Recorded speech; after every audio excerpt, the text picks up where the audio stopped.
प्यारे दोस्तों, आज हम आपको एक ऐसा वाकया सुनाने वाले हैं जिसे सुनकर आप हैरान हो जाओगे। यह वाकया है नेक हफीजे कुरान लड़की का, जो लोगों के कपड़े सिल के अपना गुजारा करती थी। आखिर मरने के बाद वह क्यों अजाब का शिकार हुई, और उसकी कब्र का हाल जानकर हर कोई दंग रह गया, क्योंकि वह बड़ी नेक लड़की थी। लोगों की गुजारिश पर जब उसकी मां ने उस लड़की की हकीकत बताई तो यह जानकर सबके रोंगटे खड़े हो गए। आज की कहानी बड़ी ही सबक अमोज और खासकर उन औरतों और मर्दों के लिए है जो सिलाई ढाई जैसा काम करते हैं, क्योंकि अनजाने में वह ऐसा गुनाह कर जाते हैं जिसकी वजह से उन्हें बहुत सख्त अजाब का सामना करना पड़ सकता है। यह वाकया है सना नाम की लड़की का, जो अपनी मां के साथ शहर से दूर एक छोटे कस्बे नूरपुर में रहती थी। उसके बाप का इंतकाल हो चुका था। सना की मां ने फातिमा को कुरान पाक हिफ्ज कराया, स्कूल की तालीम भी दिलवाई और सिलाई भी सिखाई थी, ताकि वह लोगों के कपड़े वगैरह सिलाई करके और कुछ नहीं तो घर के खर्चे ही चला सके, यानी कि उन माँ बेटी की 2 वक्त की रोटी चल सके। सना बहुत ही मेहनती लड़की थी। उसके कुछ उसूल थे जिससे वह कभी पीछे नहीं हटती थी। एक दिन सना के पास 2 औरत आती है और बार बार कपड़े सिलाई के लिए सना को इशारे किए जा रही थी, लेकिन सना ने 2 टोक लफ्जों में उन्हें जवाब दे दिया कि वह उनके कपड़े नहीं सी सकती। वह औरतें फिर सना की मिन्नतें करने लगी, सना देखो, इनकार ना करो, तुम सबके कपड़े सिलाई करती हो और बहुत अच्छे करती हो, हमारे कपड़े भी सिल दो, बहुत महंगे कपड़े खरीदे हैं हमने किसी ऐसे वैसे दर्जी को देकर। हम अपने कपड़े खराब नहीं करवाना चाहते, तुम तो जानती हो तमाम गली मोहल्लों की औरतें तुमसे ही कपड़े सिलवतिया है। तुम कम दाम में बहुत अच्छी सिलाई करके देती हो और कपड़े पहनने में भी बहुत अच्छे लगते हैं। सना बोली, लेकिन जैसा डिजाइन आप लोग बोल रही हो इस तरह के कपड़े मैं नहीं सिलती। उन कपड़ों में पूरे बाजू नजर आएंगे, शलवार का डिजाइन भी ऐसा होगा कि पिंडलियों से ऊपर पाँव दिखेंगे। तौबा तौबा, मैं ऐसे कपड़े कैसे सिल सकती हूँ। सना ने यह बोलकर साफ साफ इनकार कर दिया। वह औरतें कहने लगी, हम तुम्हें कुछ ज्यादा पैसे दे देंगे, हमें तुम्हारे हाथ की सिलाई बहुत पसंद है, तुम बहुत नफासत से काम करती हो। माँ खड़ी हुई और कहने लगी, नहीं बाजी, मैं सिलाई नहीं करूँगी, और फिर वह अपने बावर्ची खाने की तरफ चली गई। सना की अम्मा ने शर्मिंदगी से उन दोनों औरतों से मजरत की, कहने लगी, मेरी बेटी थोड़ी पर्देदार है, वह इसलिए इस तरह के कपड़े नहीं सीती। उन दोनों औरतों के जाने के बाद सना की माँ ने सना से कहा, बेटी तुम क्यों आई हुई रोजी को धक्का देती हो, आखिर तुम कपड़े सिलाई क्यों नहीं करना चाहती हो, कुछ 4 पैसे आ जाते। सना बोली, अम्मा मैं ऐसे ही बेहयाई के कपड़े किसी को सिल के नहीं दे सकती। इतना कहकर सना अपना दुपट्टा सेट करते हुए वजू करने चली गई और उसकी अम्मा भी खामोश हो गई। वह जब भी सना से कोई बात करती तो वह इसी तरह के जवाब देती थी। उन्हें अपनी बेटी से बहुत मोहब्बत थी। उसकी माँ भी लोगों के घरों का काम करके आती थी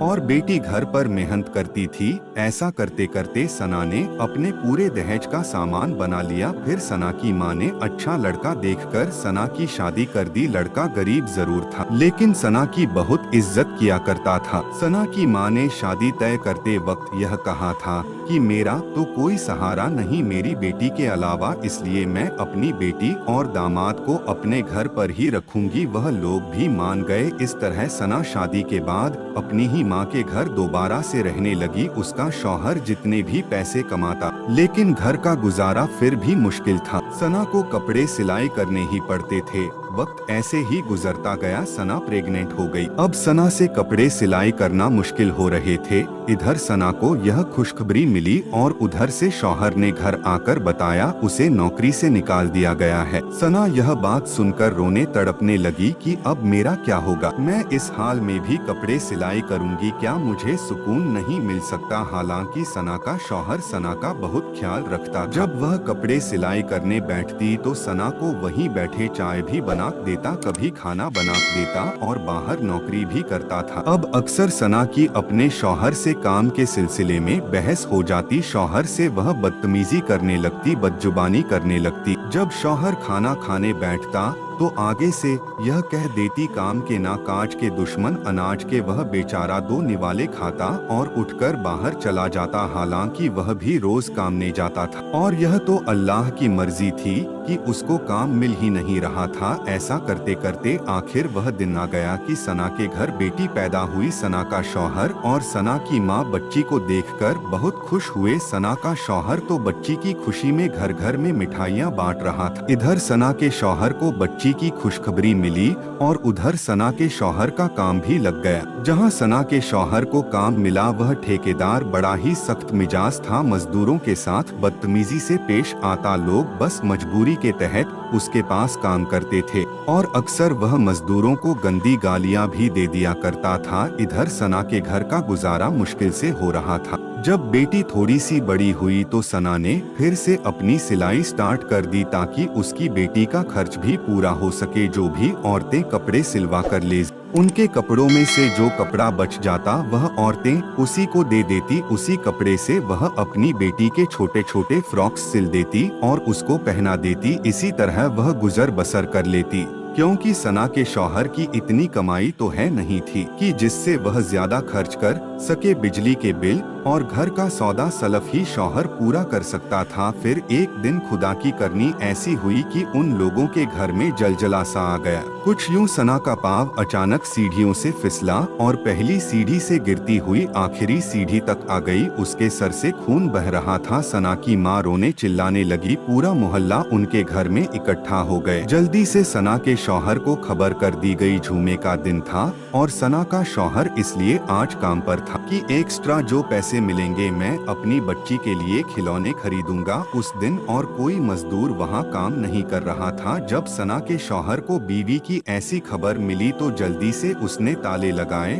और कर घर वापस आ गया। चाबी उसने अपनी जेब में रख ली और जल्दी से घर आ गया। डॉक्टर के पास ले जाते सना रास्ते में ही दम तोड़ गई। सना के शौहर को सना की कई बातें बहुत याद आ रही थी। वह तड़प तड़प कर रो रहा था और सना की माँ भी बिलक बिलक कर रो रही थी। सना का शौहर इसलिए भी ज्यादा रो रहा था कि उसकी मासूम सी बच्ची है। अभी तो वह इतनी छोटी थी कि माँ का दूध पीती थी। यह सब सोचकर वह और भी ऊंची आवाज में रोने लग जाता। सना की अचानक मौत पर हर कोई अफसोस करने लगा। कौन जानता था एक जवान लड़की भरी जवानी में यूं खामोशी से चली जाएगी।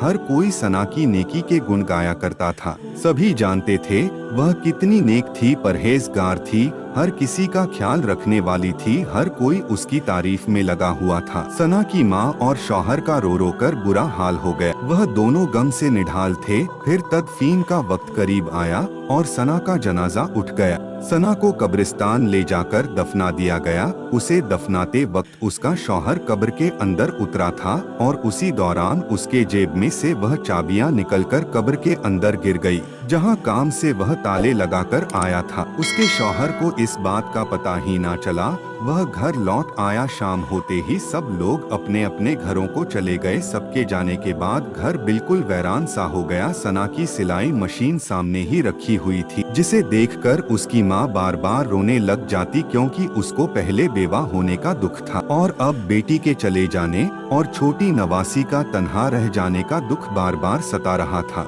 सना के शौहर ने सना की माँ को संभाला और गोद में अपनी बच्ची को भी बिठाए हुए था। लेकिन एक माँ को कहाँ करार आना था जिस बेटी ने माँ की बाजू बनकर दिखाया था। वह इतनी जल्दी अचानक चली गई। सना की माँ को तो यकीन ही नहीं आ रहा था। बस सना की माँ यही बोले जा रही थी, अभी अभी तो मेरी बेटी कपड़े सिलाई कर रही थी। यह सब क्या हो गया? उसकी माँ को किसी भी तरह से यकीन ही नहीं आ रहा था कि उसकी बेटी अब इस दुनिया से जा चुकी है।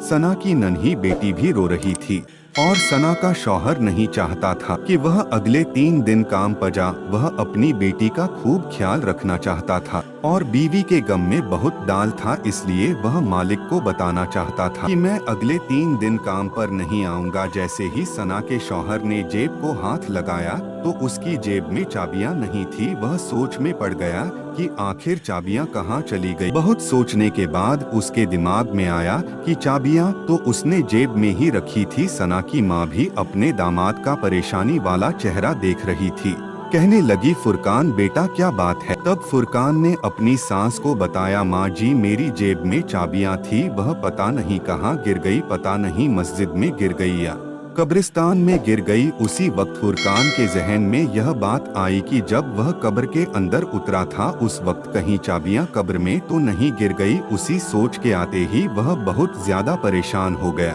क्योंकि वह ठेकेदार बहुत ही जरीला आदमी था। उसने तो फुरकान को छोड़ना नहीं था, जरा सी चाबी के गुम होते ही उसने तो उसकी जान ले लेनी था, क्योंकि उसको इंसान से ज्यादा उसके काम की फिक्र रहती थी। अभी फुरकान यही सोच रहा था कि ठेकेदार का फोन आ गया और उसने कहा, सुबह बंधे काम पर लगाने हैं तो मुझे अभी इसी वक्त रातों रात चाबियां देकर जाओ, ताकि मैं बाकी के काम पर सुबह सवेरे मजदूरों को लगा सकूं।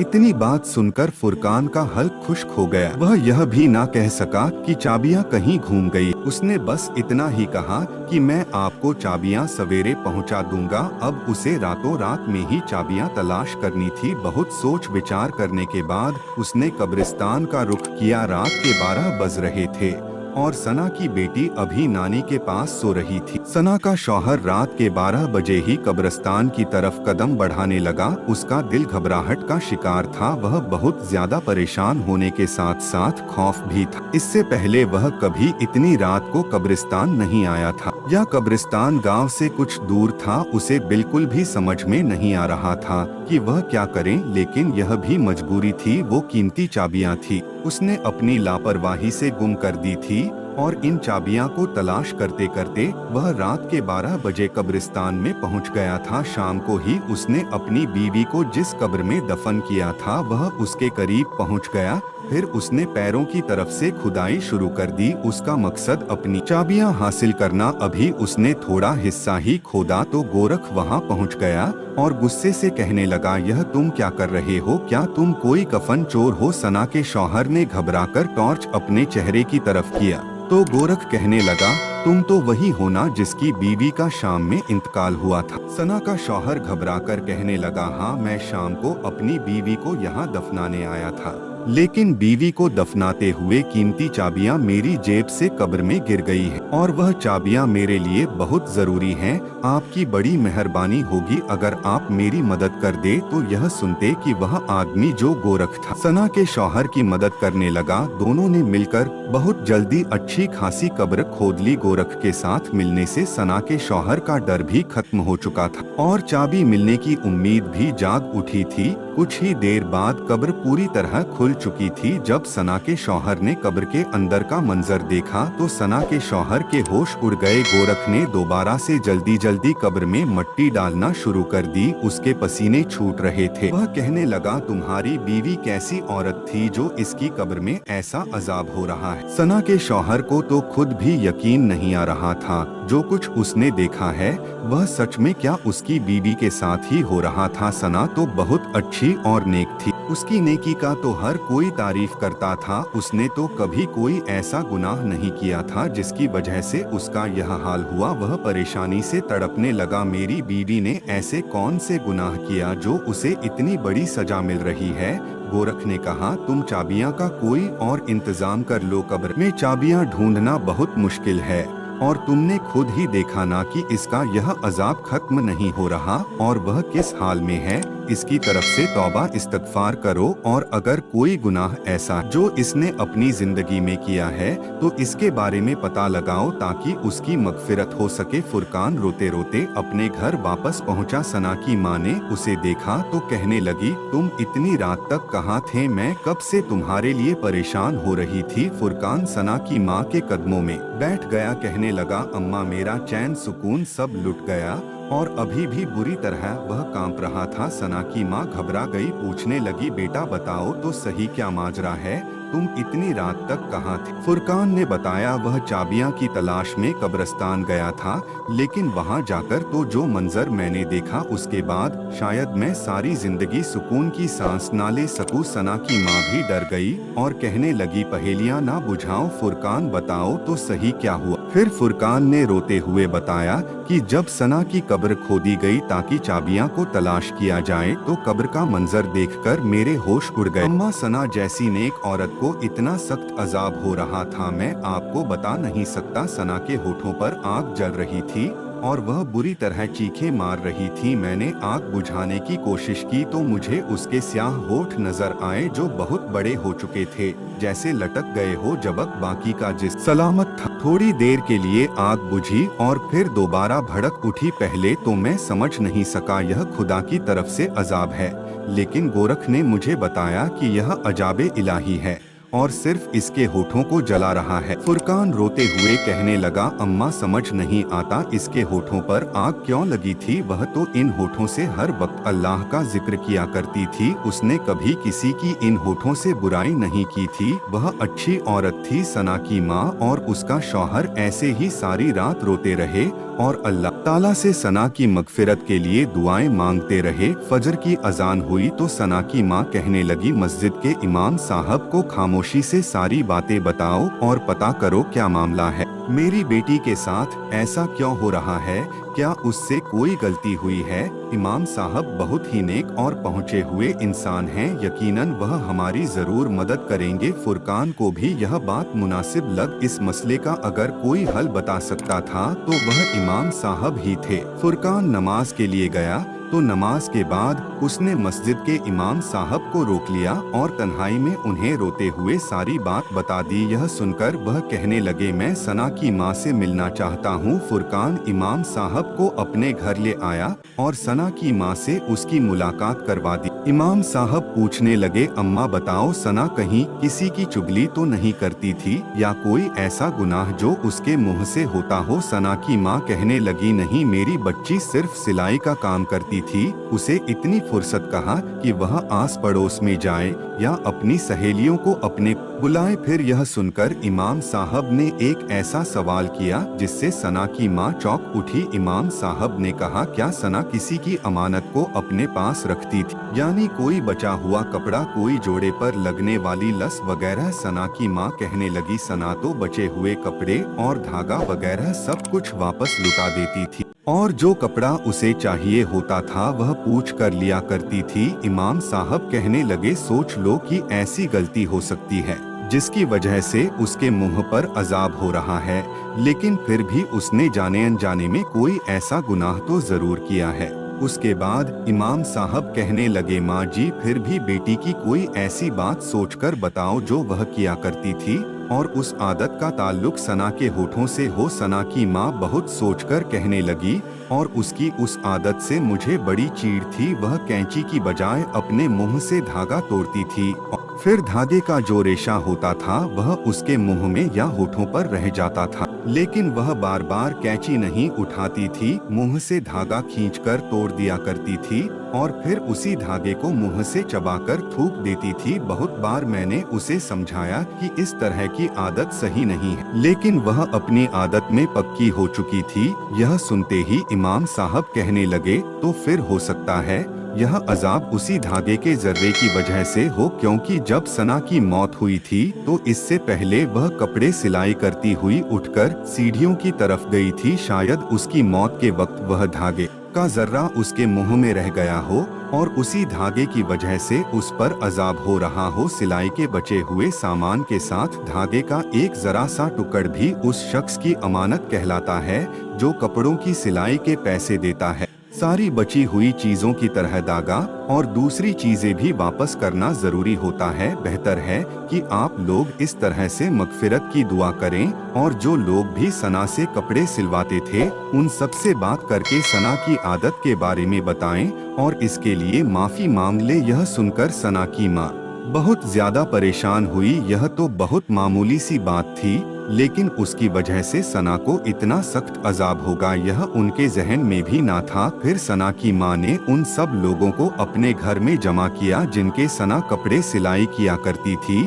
और सबको सना की इस छोटी सी आदत का बताकर सना की मगफिरत के लिए हाथ जोड़े। लेकिन यह कोई ऐसी बड़ी बात तो थी नहीं, इसलिए सबने फौरन माफ कर दिया। कुछ लोगों की नज़र में यह तो गुनाह भी नहीं था, लेकिन जो बात इंसान के नजदीक मामूली सी होती आमाल में वह अक्सर भारी होती है। सब लोग सना की अच्छी आदतों से वाकिफ थे, इसलिए सना को माफ करके चले गए। उसी रात सना की माँ ने अपने दामाद से कहा, फुरकान जल्दी से दोबारा चाबियां के लिए तुम उसकी कब्र को खोदो और अंदर का मंजर देखकर बताओ क्या इस पर अजाब हट गया है। सना की माँ जानना चाहती थी कि उसके अजाब के पीछे असल वजह क्या थी। क्या वाकई एक जरा सा धागा उस पर अजाब की वजह बना था। उस रात फुरकान फिर गोरख के पास गया और उन दोनों ने मिलकर कब्र खोदी तो देखा कि फातिमा की मैयत बिल्कुल ठीक थी। उसके पास से खुशबू आ रही थी, किसी किस्म का कोई अजाब बाकी ना था और फुरकान की चाबियां भी उसी कब्र में थी। फुरकान ने वह चाबियां वहां से उठाई और कब्र वापस से बंद कर दी और घर वापस आकर सना की माँ को सारा माजरा सुनाया। उन्होंने अल्लाह का शुक्र अदा किया, उनकी बेटी पर से अजाबे इलाही हट गया। दोस्तों, अगर आपको यह वाकया पसंद आया हो तो वीडियो को लाइक जरूर करिएगा। तो अब मैं आपसे अलविदा लेती हूँ और मिलती हूँ किसी और ऐसी ही वीडियो में।